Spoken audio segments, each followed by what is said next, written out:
Rotate phone. All right, we're live on Facebook. Live everywhere. Live on Twitch for my first time. Wait, what happened? Twitch just turned off on me.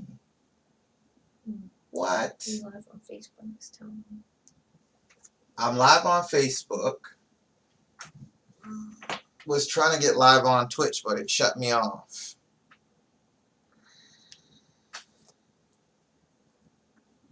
I don't know what happened.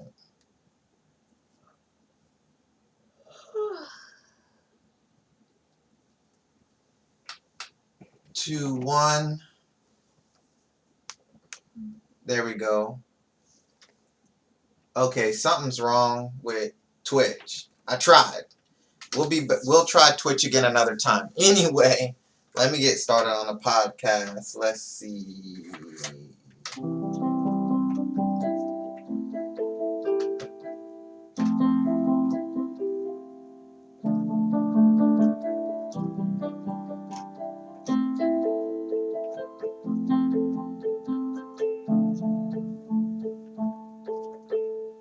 Alright, it's Shalom's Unsnobby Music Hobby Podcast, where we do all kinds of things with live background music. Today, we're going to be talking about house hunting, which is what me and my lovely wife are doing. We have hunted down a good house, but now we have to kill it and capture it, skin it, cook it up. So right now, that's the process we're going through, and we're going to talk about exactly how that goes. But first, we're going to do our intro. In nomine Patri et Filii et Spiritui Sancti. Amen. We're going to say the Hail Mary in Latin as usual. Ave Maria, gratia plena, Dominus tecum, benedicta tu in mulieribus, et benedictus fructus ventris tui, Iesus. Sancta Maria, Mater Dei, ora pro nobis peccatoribus, nunc et in hora mortis nostrae. Amen. In nomine Patri et Filii et Spiritui Sancti. Amen. We're going to do a little spiritual roulette with the Imitation of Christ. My wife's going to open that up and see what we get. You're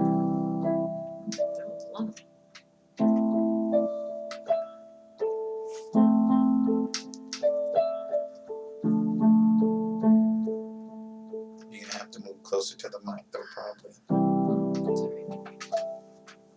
As close as possible.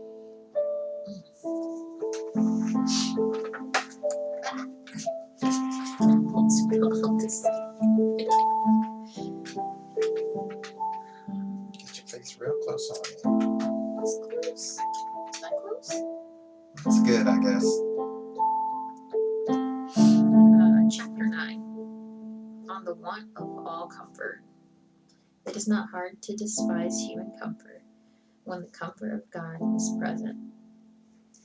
But it is quite another thing, and very difficult, to be able to do without both human and divine comfort, and be willing to endure his desolation of heart for the glory of God. They have more here. Do 2. Sure. We are always glad for solace and comfort, and want no part of tribulation, and we do not easily cast aside self-love. Do not be grieved when you are forsaken by a friend, knowing that someday we must be separated from one another. I feel like I read that part before. That was close. All right. So, now we're going to talk about house hunting a little bit. Let me turn this mic so we can both get some microphone action. There we go. I'm going to move the chords up here. And I'm going to do some simpler chords so I don't have to think about playing and, doing. Let me turn this a little bit because I'm like trying to look at the mic and everything. So there we go. So here we are. So we're looking for a house, as you guys can tell. That's what we're going to be talking about on today's podcast. I actually had a friend of mine that was going to kind of talk about some of the things that first-time home buyers should look for, or that people who are selling their house should look for, things like that. But she got sick. I guess she ate something bad. She just texted me like 2 minutes before the podcast started, like, "Hey, I'm feeling sick. I can't do it. Can we reschedule?" So we're gonna reschedule for tomorrow and see if she feels better, and then she can do the podcast then. So we're just gonna talk a little bit about what it's been like trying to buy a house for the first time, because neither of us have owned a house before. So the first thing that I noticed is that, of course, there's a lot of paperwork involved, and thankfully now most of it is online, DocuSign, eSign, whatever. That's pretty neat. I like that. Yeah, so it makes it really easy. We're having to fill out all these hundreds of pages of paperwork. I mean, it's not literally hundreds, but it feels like it.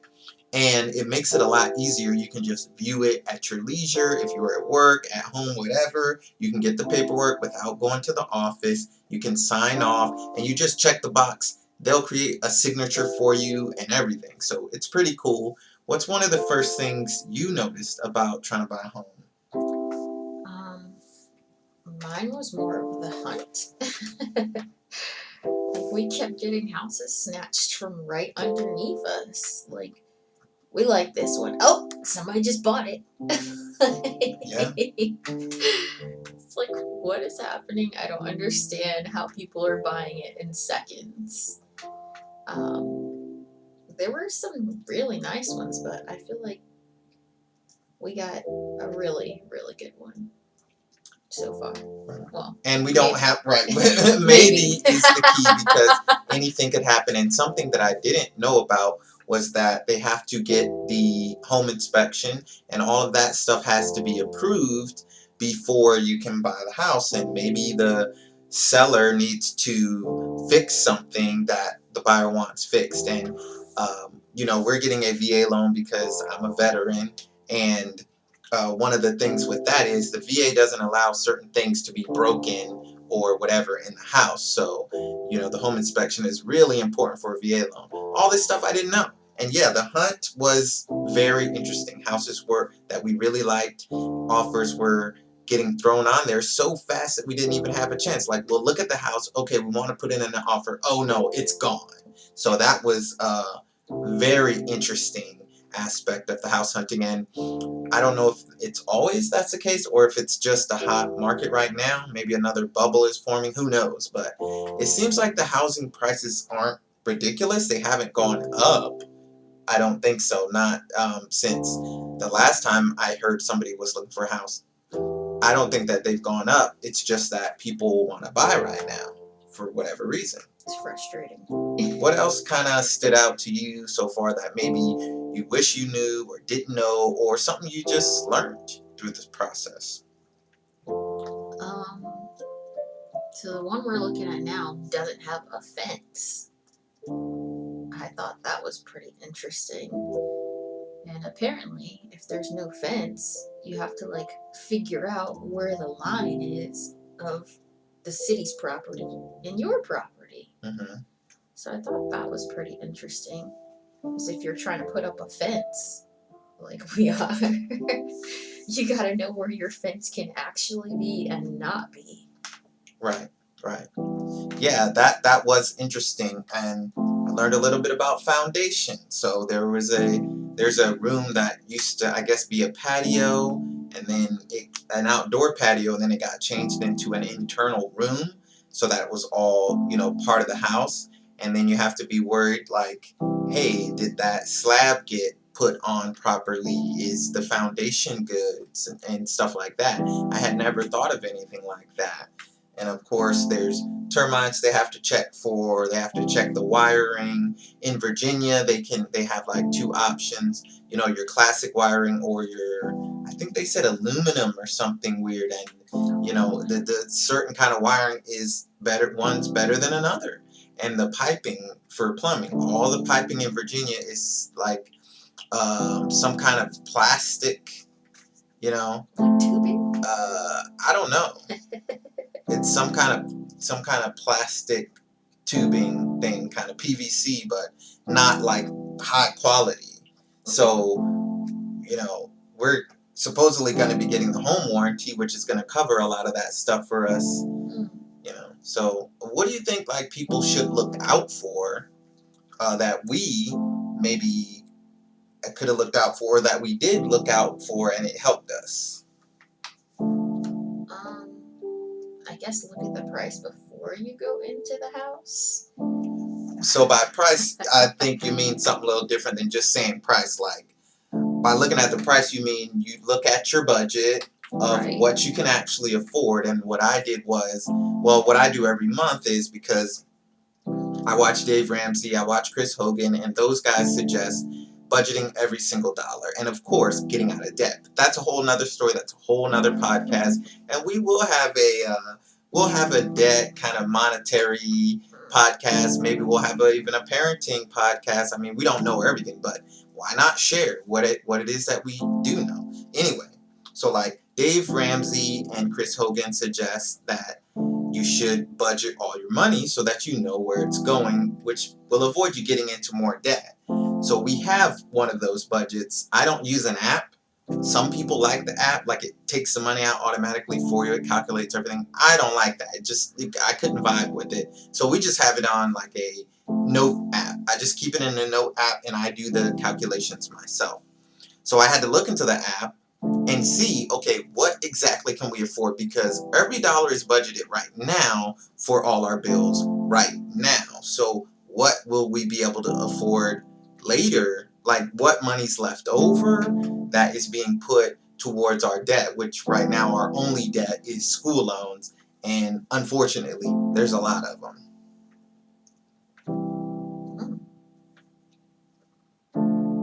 My video got paused on Instagram, but I'm back. Battery's going low over there, but it's okay. What was I saying? Oh, so you want to budget. So when we budgeted, we realized, okay, we can afford exactly this amount extra without being completely and utterly destitute. Okay. And, I said, well, if we really want the house, I can work more. But, you were saying, Like, why have a second job to go have a house that you won't actually be able to live in, really? And I thought that made a lot of sense. So I was like, well, let's look at the budget. Let's see exactly what we can afford, how much money is left over from what I'm making right now without having to add anything else. So I found out, oh, this is the amount we can afford. And then I talked to the banker that was giving us the loan and like, hey, this is the amount we can pay for mortgage. How much of a house can we buy for that amount? And she calculated some numbers and she was like, oh, you can buy a house for a maximum of, I think she said something like 250 or something, on 30 years. Now, eventually, once we get our school loans paid off, we want to pay the house off as fast as possible. That's another one of Dave Ramsey's things. But for now, we needed to get the 30 years so that we can have a lower payment, and we'll just pay it off faster once the school loans are paid off. Dave Ramsey wouldn't suggest that, actually. He would suggest that we wait, but in a particular circumstance we're in, we need more space, and we could rent, but we'd be renting for potentially more or the same exact price without the benefit of eventually owning, and we want to own anyway. So it's kind of like, it's not good for everyone to buy a house. That's not good. It's not for everyone. Some people need to rent. Some people are going to rent their whole lives. Some people don't want to own a house, but we do. We want to own one. And I think it is a good timing right now, I think. Yeah. Any other thoughts about, like, the money side? You were saying about the money. I cut you off because I wanted to explain more. But you can kind of go ahead with that thought or other thoughts of things you think people should think of. Yeah, and that was really what I was getting at, was make sure you know exactly your budget and don't walk into a house that is above that budget, because that can get you on that sticker shock, I like to call Yeah. it. like, I really love this house and I don't ever want to leave it. But at the same time, you don't want to overextend yourself either. And then later on, you're like, oh, what did I do? And you'll have that buyer's remorse that not trying to have it. Right. Definitely not trying to have buyer's remorse. So that's a 30-year buyer's remorse. Unless you can sell it, which is also hard. Well, apparently not right now. These things are flying off the shelves. That's true. But some people end up being underwater, which means that they can't actually sell it. They can sell it, but they're going to lose money. And that's one of the reasons why we want to pay the house off in 15 years. If we pay 30 years, and they have these calculations right on Google, we'll end up paying something like more than double the cost of the house. So like $500,000. That house is not worth $500,000. It's barely worth $250,000. It's a nice house, but I would not have paid $500,000 for this house. So if we pay it off in 15 years, we only end up paying like another 200, like another 150 grand more. Like we'll end up paying something like 350 or 400 versus paying well over 500 or close to 600, which is just insane. So, yeah, I just don't think that it's to each their own, but I think it's probably a better idea to try to pay off your house sooner rather than later or getting a refinance or whatever. What are your thoughts on that?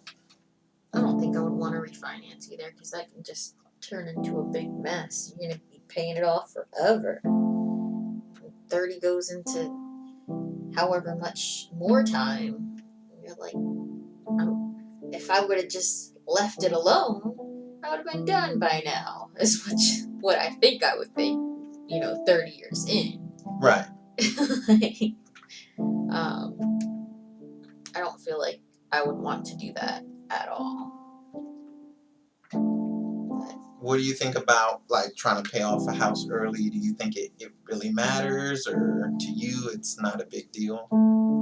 I feel like it's smart because then in 15 years you got all this extra money hanging around because you paid off your house and you just got to put money aside for savings and repairs and stuff like that, and you could actually do other stuff you want to do with it. And what do you think about, like, one thing that I've been listening to, one of the guys I really like listening to, Gary Vaynerchuk, who actually inspired me to start this podcast and kind of get back to creating stuff. And another thing I want to touch on, and don't let me forget, is people talking about burning out, like doing stuff every day. Don't let me forget that. I want to talk about that. But anyway, what Gary Vee was saying was that with the technology and everything today, medically, it is very likely that we'll be living, like, we're 30 something now. It's very likely we'll be living 2, if not 3 more lifetimes just because of the medical technology. What do you think about, like, we could be paying our house off in 15 years. What do you think about having like 2 more lifetimes left? Like, at the age we will be, if we pay it off, we'll have 2 whole more lives to live with a paid off house. Like, what do you think you would do? Like, how do you think you would feel? Or like, would you want to get another house? Or like, just the thoughts of, I'm going to live my whole life 2 more times and we have a paid off house. I'd rather have a paid off house than go get in another house for another 30 years, personally. But it also goes back to something that my grandfather told me when I was younger. He said, don't wait until you're retired to start enjoying your vacation and your time with your family. And I thought that was pretty interesting because I was like, I'll just save up all this money. Then when I'm retired, I'm going to travel everywhere because I'll have everything paid off and be done. But he was saying that is a bad idea. Yeah, because you get older, your body breaks down, and you don't get to be able to move around. Like, some people have a stroke, and then that's it. You can't travel. That makes sense. So I feel like you got to balance it a little bit. enjoy your family and do things with your family and not just, throw as much as you can into it, but you also want to be able to say, hey, I remember this trip that we took with our kids. It was fun. Right. And I think that's one of the reasons why we try to do a little mini vacation, well, like twice a year almost, so I'm a school teacher and I get off a winter break, normally a week and a half, 2 weeks this year, so that's really cool. 2 solid weeks, that's awesome. We never get that. So we normally go somewhere like Busch Gardens, which is right up the street, and we get to just, get the food there and funnel cakes and ice cream and all this cool stuff and look at all the shows, hot chocolate, and just have a, nice time, like a mini vacation. And then in the summer we go and visit family, normally in DC, which is about 4 or 5 hours from Virginia. And since there's family there, we don't have to pay for hotel and all that. So we get that time. And although it's not a major vacation, I think it is something that I really enjoy doing, and I think we should keep doing. Because of, like you were saying, when you get older, you can't do the things that you once do. Yeah, I do want to still travel, but just. So I also remembered one thing about house. Somebody on YouTube says, hello, what up, Koyathan? Hello? Hi. Let me type in hello over here. Next time my wife's going to have to handle all the messaging on all the platforms. That was really fast. You didn't even miss that beat. Just practice. So Twitch is going to be starting up soon. Anyway. What was I saying? Got me distracted. I'm sorry. One of the things I noticed is when you're house hunting, if you look on Zillow, which is one of the most popular platforms for looking at a house, depending on how hot the market is, Zillow doesn't exactly match up with the MLS, which is the multiple listing system that actual realtors use. So you can be looking at a house on Zillow and it's already sold. Do you have any comments and anything about that, of what's the better way? What do you think is the better way if you're first out looking for a house? Should you look at Zillow to get an idea, or what do you think? I feel like I looked at Zillow to get an idea and then asked hey, is this house still available? Can we see it? But our real estate person, she gave us a whole list of these houses are here, so you could look at those too. So I thought that was pretty cool. Okay. I had another question. I'm trying to remember what it was. What do you think about pictures versus actually seeing the place? Is there a big difference? What do you think? It depends on who was taking the pictures. Okay. We went into this one house, and online I was like, it's got a hot tub in the house. I thought that was pretty cool. We walk in, it's smelling like puppy. There's puppy poop walking around. I mean, the pictures were great. I was like, I want to see this house. When you got in there, things were a little strange. There was a whole room that was inside of a room. You had to walk through to get to the next room. When you're in a picture, you can't see there's a room inside of a room. You're just like, oh, that's a second room. So that was pretty interesting. So pictures can be misleading, guys. So you're looking on Zillow or somewhere, you should always try to see the house. Pictures are misleading anywhere. You can get the right angle and some will look completely different than... Right. The pictures could make the house look kind of bad. That's another thing that I guess, what do you think you should do if the pictures look bad, but the price and the area and everything else is good? Do you think you should still try to go and see the house, or save your time and see the ones where the pictures look good? Since, pictures can be misleading. I don't know. I'll be following my gut on that one. I'm like, this would not look good next. So do you think we could have potentially missed some houses that were really nice because the pictures were mediocre? That's possible. But, I mean, we also looked at some houses that had. You didn't even want to see the rest of the house. You were like, alright, let's go. Very true. We have, and I think you should have an idea. Well, our realtor said that the house should speak to you, and I think that English kind of has this problem with flowery language where you're saying something that doesn't really mean anything. House can't literally speak to you. Like, it's not saying buy me. If it did, that'd be kind of weird, and it'd probably be like an advertisement or something. But I think what she's really trying to say is, do you feel comfortable in that house? That's kind of flowery language too. Like, what does it mean to feel at home? Like, I think the better. Like, I could just sit here all day Yeah. and love this house. Right.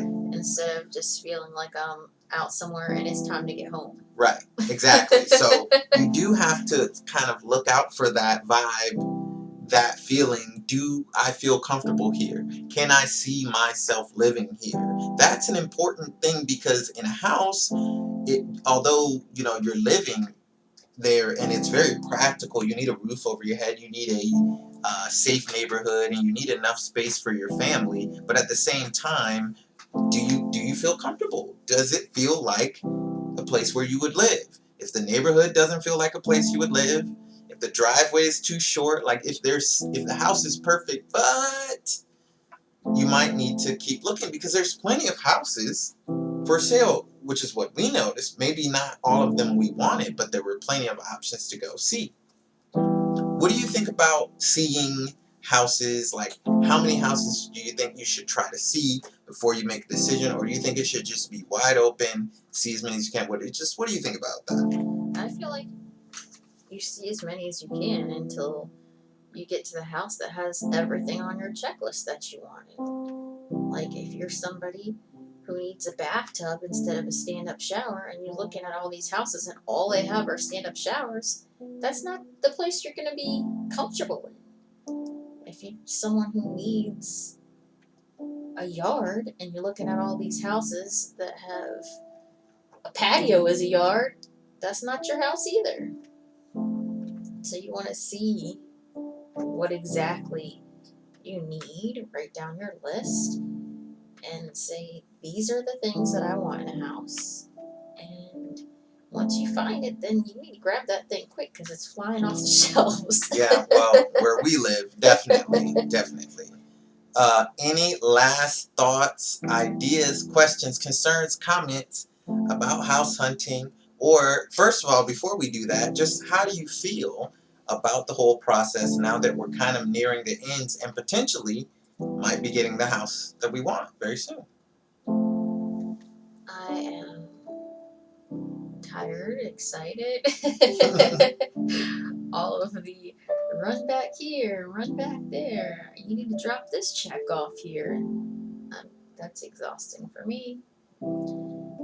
Since we live in a different city, I'm driving across town and back, and then going to pick up my kids. So it's a little exhausting. I will be excited once it is over, and we have our own place. And yeah. What about you?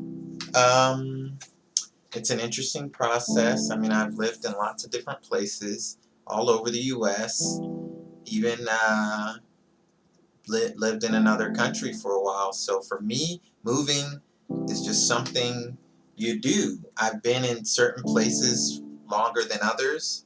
Oh, who's that? Kayla, what up? Gonna wave at you. You came in at the last minute because we're actually about to get off. But yeah, thanks for watching. You can jam with us until we're done. So, like I was saying, I feel like moving to me isn't really like a super big deal, but it was nice. Um, what up, Kayla? It was nice to like live where we've been living since we've been married like 3 years, and I like kind of stability, even though I've moved around in the past. And I think that getting something that we own, that is ours, and we can have parties there, and birthday parties, and invite people over, and it's a nice big space like some of our other friends have. Not to say that I'm envious or anything like that, but I think that it'll be cool. Invite people over. Okay, let's have game night. We're not in this tiny apartment. But what's really exciting to me, more so than not being in the tiny apartment, which I don't actually mind, what's more exciting is for a similar price, not much more, we'll have way more space to invite our friends and family over, which we love to do. And we won't be paying that much more, so it's like it's a great deal. So that's what I feel really good about this process, and I hope we do get the house that we found, because I really like that one. It kind of has everything we need. It kind of checks all the boxes. Yeah. And I guess that's pretty much it. Any last questions, concerns, comments, ideas, thoughts, anything?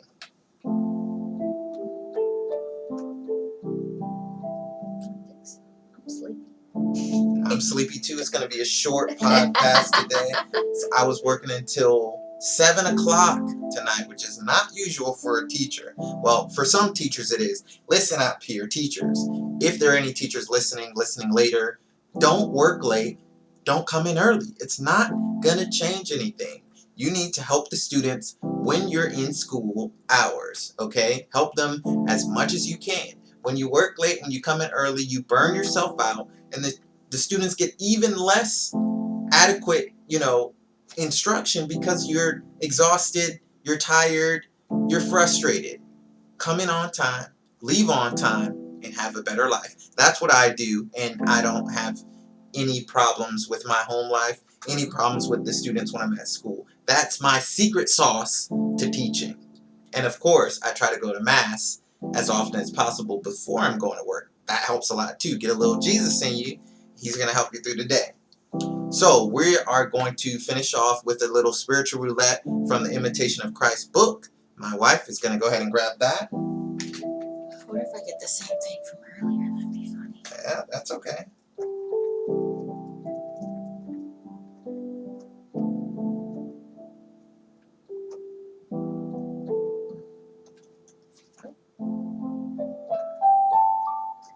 Did I chapter 93 the other day?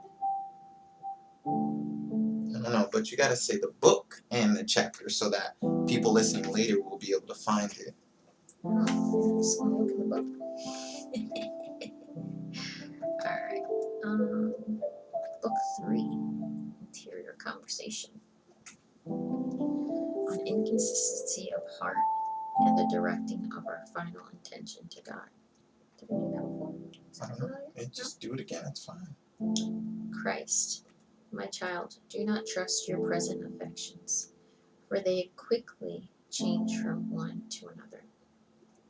As long as you live, your moods will change, even though you do not will it. Those who are wise rise above these changing moods, ignoring their inner feelings, always directing their attention toward me. 2, it says, the purer your intention is, the greater will your consistency in weathering these diverse storms. That's the end of that one. All right, this has been Shalom's Unsnobby Music Hobby Podcast. Thanks everybody for listening. Find the podcast on all your podcasting platforms. Search Unsnobby Music Hobby and you'll see my cartoon face. In the meantime, in between time, check me out on all the social channels. You can find them at sdcason.com if you want to follow me anywhere. I do different stuff on different channels, so check them all out if you have time. In the meantime, in between time, stay holy, my friends. God love you, and peace out.